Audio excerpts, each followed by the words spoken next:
Hi, it's so nice to meet you. Thanks for doing this. Thank you for coming on, for your time. Oh, it's my pleasure.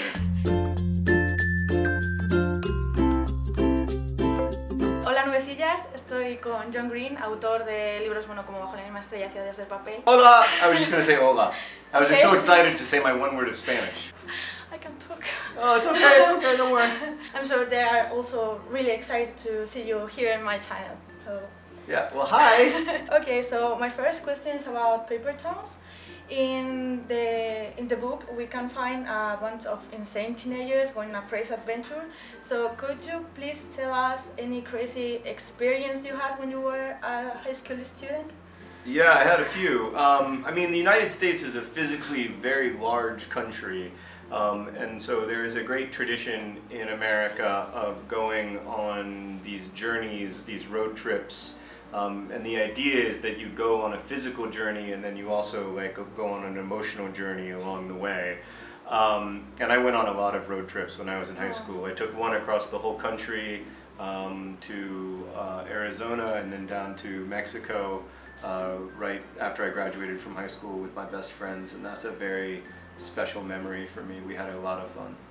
Oh, that's amazing. It was great, yeah. It's the best thing about America is that we have a lot of good roads. It's a lot that's terrible, but our roads are excellent. My next question would be about Margot. She's very unique and special in her own way. You get inspired by someone to create Margot.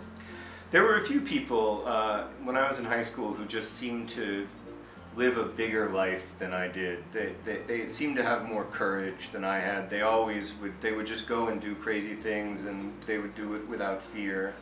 I actually haven't met a lot of people in adulthood like that, except for Cara Delevingne, who is very much like that, and is another person I'm just kind of awed by and overwhelmed by. She plays Margot in the movie.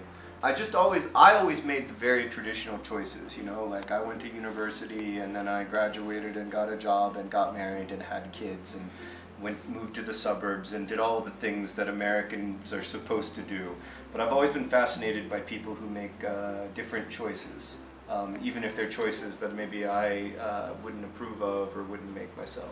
Yes, because she is always making like crazy decisions. Yeah. And well, but I mean, I think part of it is that she's so frustrated by everybody imagining her, thinking they know her, and making these assumptions about her, and it's so frustrating I think especially for young women to have all of these people pretending they know you or thinking they know you and making conclusions about you, and you don't get to have your own life.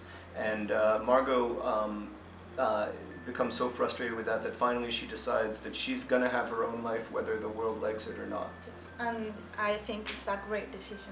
I think it's a kind of heroic decision, yeah. I wish she'd gone to college, but I'm old.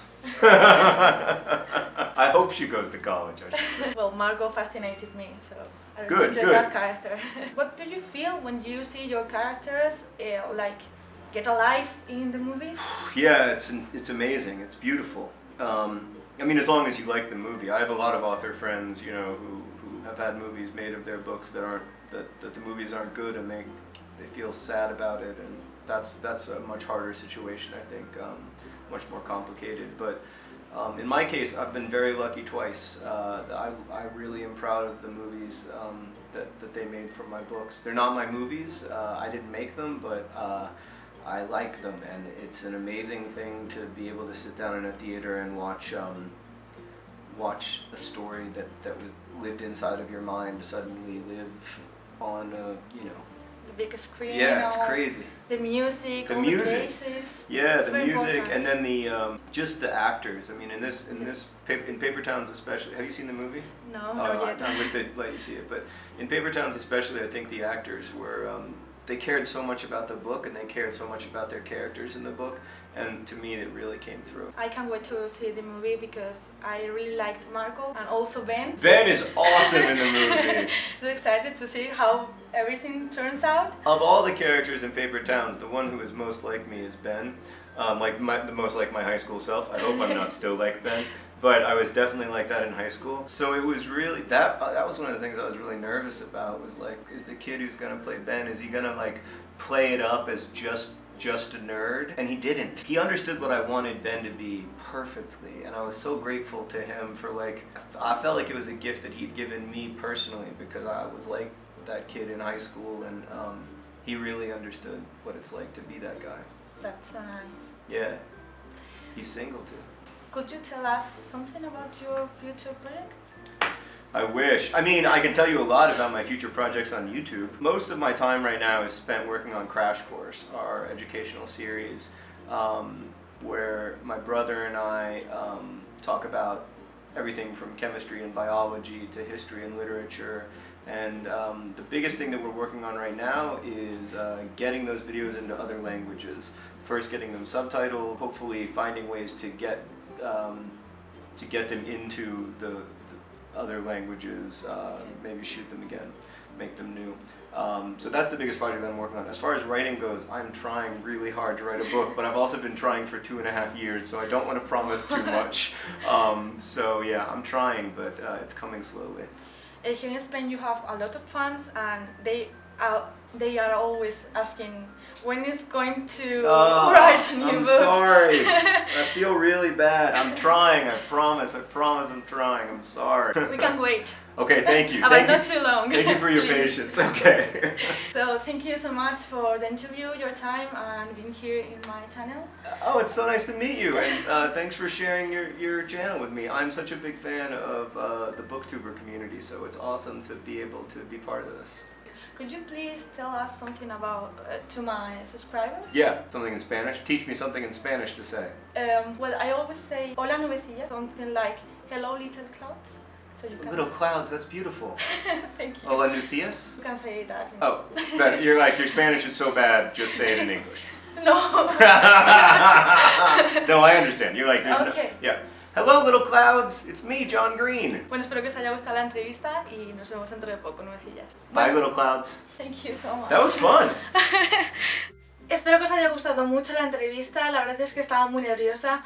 Así que bueno, perdonad, disculpad, ¿no?, que mi pronunciación en inglés no haya sido la más adecuada, pero la verdad es que los nervios jugaron una muy mala pasada. Antes de acabar con el vídeo quería daros una pequeña sorpresa, ¿no? Y es que el día de la entrevista John Green nos firmó y nos dedicó un libro a cada uno, pero además dedicó y firmó un libro que puede ser para vosotros. En concreto el ejemplar es este, es la edición como de la película de Ciudades de Papel, y para que veáis que es cierto, tiene aquí la firma de John. Lamentablemente el sorteo tiene que ser nacional, ya que no dispongo de los medios económicos para enviar un libro tan lejos, ¿no?, como puede ser Latinoamérica, así que lo siento mucho por los que seáis de allí. Para todos los que seáis de España, en cambio, sí que podéis participar en el concurso libremente.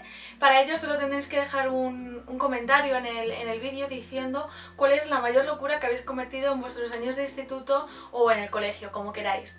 Si no tenéis ninguna, pues os la podéis inventar o coger el de algún amigo o alguna persona que conozcáis, no pasa nada. Pero el comentario tiene que ser, digamos, un poco alocado, ¿vale? El comentario ganador se elegirá de forma aleatoria con un programa que elige los comentarios al azar. Tenéis hasta el día 8 de julio, creo que es dentro de 2 miércoles, dentro de 2 semanas. En esas fechas yo estaré fuera, estaré en el extranjero, así que os pido un poco de paciencia porque los resultados del sorteo tardarán en salir, pero yo en cuanto pueda os lo diré porque no quiero teneros aquí esperando mucho tiempo. Así que nada, muchísimas gracias a todos por ver el vídeo, por vuestro apoyo, y espero que os haya gustado mucho. Y nada, nos vemos dentro de poco en un nuevo vídeo. ¡Chao!